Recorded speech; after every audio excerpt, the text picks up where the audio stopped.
You know, it's hard to be the last speaker before the coffee break or the smoke break, but I will try to not extend my speech and limit it with 20 minutes.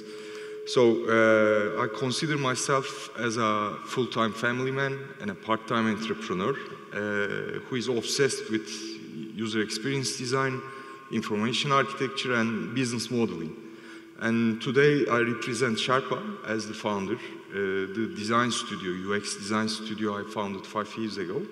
But normally I'm the founder of a startup studio which creates startups like an incubator. And for the first 3 years of Sherpa, we were struggling to find answers for this question. Are we trying to sell water for the drowning man? Because most of the design studios, especially the UX design studios, struggle from the same thing. Nobody knows what we are selling, and the client also doesn't know what they are buying.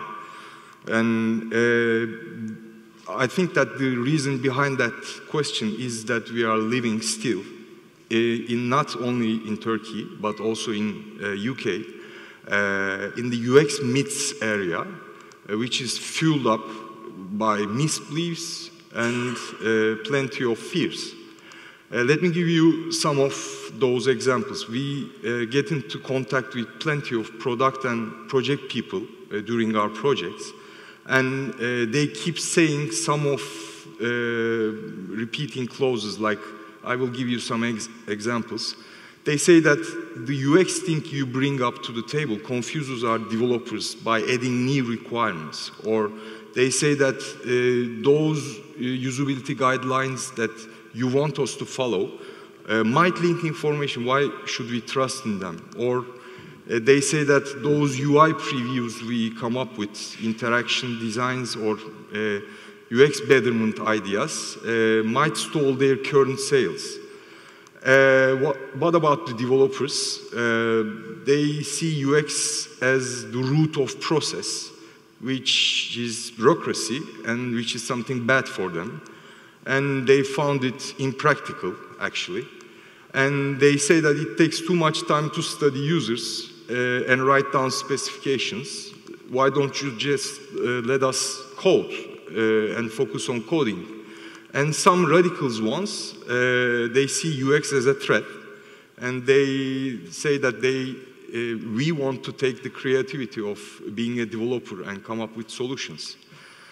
If you are a QA person, they don't see UX or UI bugs as real bugs. If something is not broken, then its UX is done, actually. They believe in such a misbelief as well. And the boss, they keep saying, why don't you just design it and don't talk to me about those things that you name as UX? So the question is still remaining. What do the UX design studios sell? Most of the people, regarding our research, say that you sell fancy stuff like wireframes, user stories, interaction design maps, or wireflows. We keep up coming with creating new UX words, actually. But at the end, I don't believe in that. Because all of the design studios, like we do, this is a real capture from one of our UX research, field research actually. It's a cashier struggling while using this Neolithical screen at the cash. And at video, she was saying that it was really hard to use this screen. And this is 2018, by the way. It's not a historical video. And time to time, can you put the volume down, please? We are also implementing new tools like Hotjar to get visual playbacks from this system because it's cheaper than the traditional UX research. And it's also allowing us to get faster UX insights in its real time, actually. And in the common belief, people say that UX guys don't care about data, but it's the opposite, actually. I believe that a UX design studio's first job is to build a system where you can collect your data right. So we build up acquisition funnels like that. We look at the bottlenecks. We try to find where the exit ratio is going high and try to come up with UX betterment ideas. And we write down plenty of user stories. By user story, I want to express a normal story, actually, where user is trying to get in touch with the system. And then we collect them and we try to find common traits to come up with personas, those segments of users having the same characteristic, actually. This is one of our artifacts from a smart TV operating system persona project. On the left-hand side, you see the grandma remote controller, because only she opens it up and puts the volume up. On the right-hand side, this is the Ma remote controller. She's more advanced and she can put in numbers to find her best channel. And like a business analyst, UX people should map whole the sequence between the user and the system. So we design plenty of flowcharts to show the product owner how the user steps in to the system. And most of the design studios, like we do, believe in the holy Jeffrey Zeldman's saying, it's a quote actually, content always precedes design. So we start by collecting the right content, then doing the right information architecture, actually acting as the information architect for your system. And then, we haven't done this case, but this is the terms of service page of 500 pixel. It's live actually. And their UX writer came up with a simple idea. Nobody reads those pages, right? But they've just put that on it. So it became readable. And it's not only lawyers understanding it. Now users can understand what this is talking about. And last but not least, of course, we design visual components for your system's interface. We come up with interaction scenarios. This is the smart TV interface, which was the actual status before we've started. And then we redesigned it, but we also completed all the steps beforehand that I've talked to you about within those previous slides. So UX design studios not only sell buzzwords, but they are talking about solutions, right? So those solutions are your users' solutions. So it's not only fancy words, but we should admit that UX people are not those Übermensch. It's not a house of Übermensch. We can't solve anything, everything. So the reason behind that, we have a huge long list to complete, like the ones that I've came up with. At the planning phase, we produce plenty of artifacts. At the alpha stage, it's something other. At the beta and the guest access, we always deal with different outputs for our product owners. And believe it or not, we never start a project with a defined scope of work, because our clients don't know their users' actual problems before starting with us. We are the ones who should tell them after a good research. But this is a point of risk for us, because we can't estimate how will be our total resource estimation. And we work with a limited pool of resource. And again, believe it or not, you can't distribute or divide your focus into endless options. There's a limit for that. So you have to find that focus shift limit and put it right. We never know when we will start the project, and we never know when we will end it. So there are plenty of projects overlapping each and other. And lastly, there's a critical stable cash flow requirement for UX design studios, because all of our expenses are fixed expenses. They are not variable costs. And if you work on a deliverable-based manner, that is to say, you give me your artifact, I will pay you. You never know your definition of done.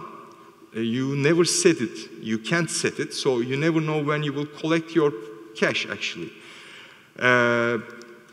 We said that the world needs a model because our services quality is an output, and we are not allowed to control its inputs due to the reason that I counted on.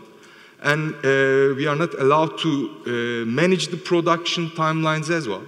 So we have to change the input and output systematic of how a UX design studio works.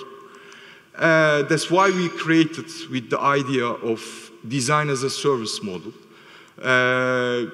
And it was a simple idea. We asked ourselves, what is our most precious asset? And we said it's our focus. If we believe that we are competent enough, we are talented enough, what is our most precious asset? It is our focus. And we asked the client of us, and they said that your competencies are the most precious assets for us. So we said that why don't we allow them to access our focus with a subscription model? I don't know if you ever heard about a design studio with a subscription model business, but we have worked on it for 2 years with plenty of hypotheses. We've tested them, and at the end we've validated. I will show you for the first time publicly some of the figures that we have collected during those 2 years. We put a laser focus on that project, and internally and externally we've came up with plenty of operational activities beforehand.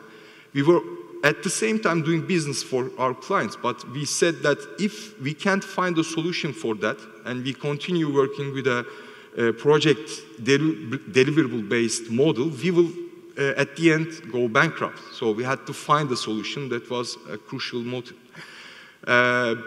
We mainly created 4 hypotheses, being the first one, UX efforts are randomly distributed. Then the design studio subscription model should adapt to this changing workload. You remember this slide? At each step of our production development lifecycle, the UX effort needs differ.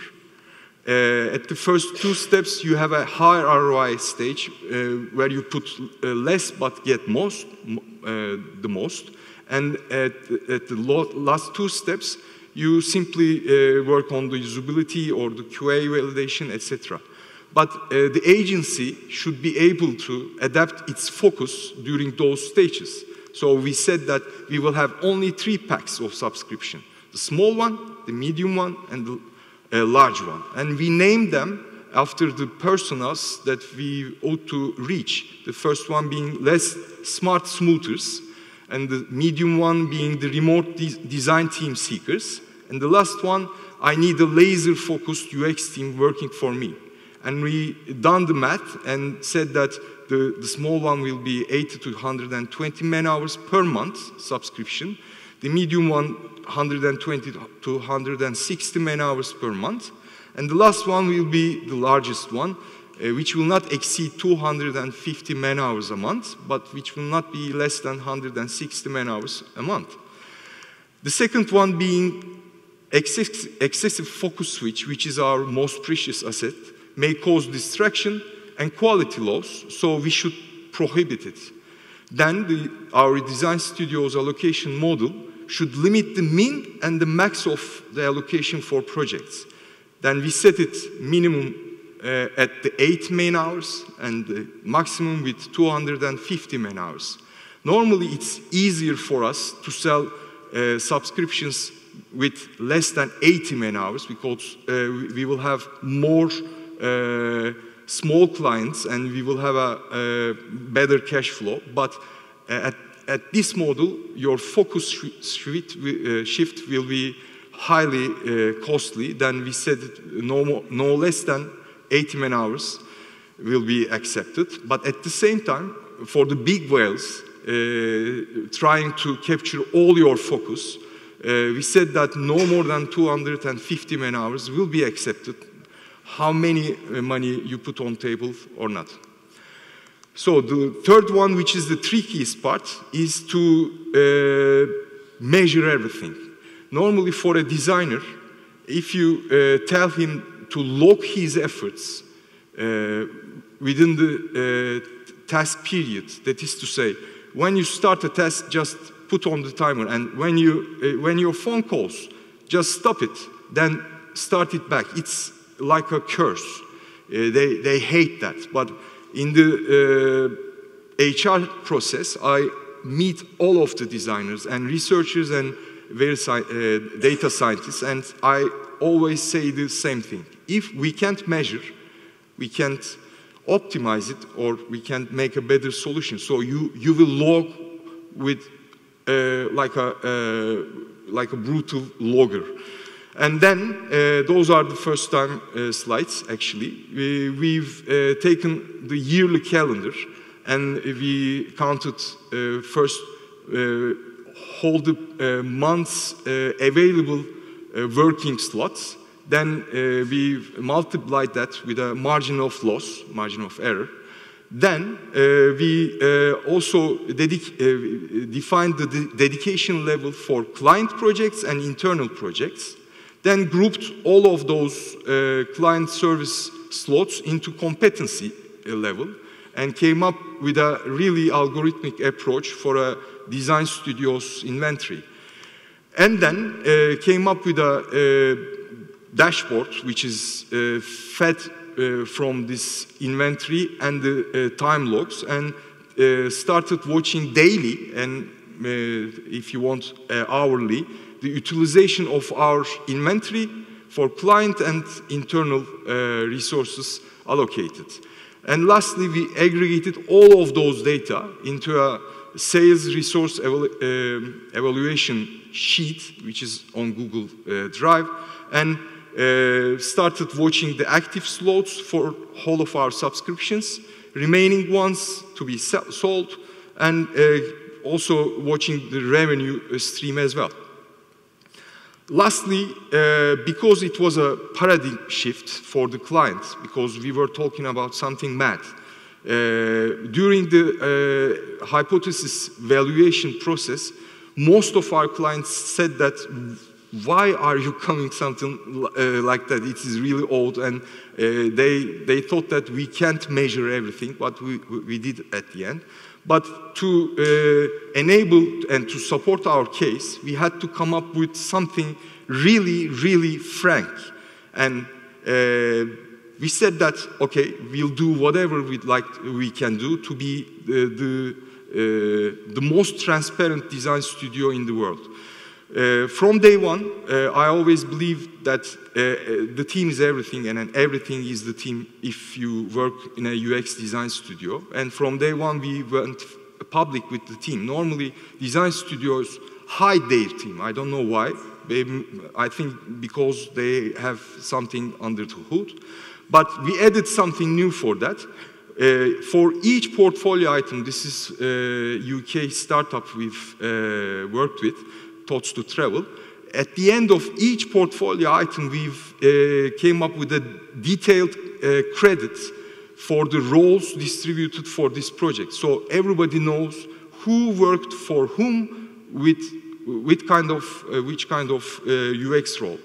Then we did something mad, and we went public with our sales figures, price lists. In Turkey, I don't know if in UK you do that, but in Turkey nobody talks about their sales figures beforehand. They look at your size and they come up with a figure, but we put it online. And then we found out that the client was afraid of having an idle resource prepaid if they can't use your slots well. So we said that we will come up with a no-show of 50% of your resources. Use it or not, we will charge that. But the remaining 50% will be added to the next month's allocation. And they were surprised, and they said that this was what we were expecting, and this is not like the traditional fee model. And lastly, we said that we will, if we are going to be 100% transparent, we will come up with a Z report at the end of each month for each subscription owner and tell how we use their budgets, to be frank with what we have said earlier. We are writing down at the end of each month for each client executive summaries of their budget, review notes, suggestions for using their budget better, and a detailed timesheet for task, minutes, and task owner to show them that we are transparent and we are open to discussion for each item on this list. So to make it clear and to protect both sides and to measure everything, we created DaaS, Design as a Service model. And lastly, what about the results? After 216, it's our pre-DaaS stage, we managed to achieve a growth rate of 75% within our first DaaS year. And this year we are targeting a 50% growth, a yearly growth, which will hopefully give us a yearly 150% growth at the end. Let's sum it up. No, we don't sell water to drowning men, but we pay attention to our clients' needs, measure everything, and dare to change our service design accordingly. Thank you for listening.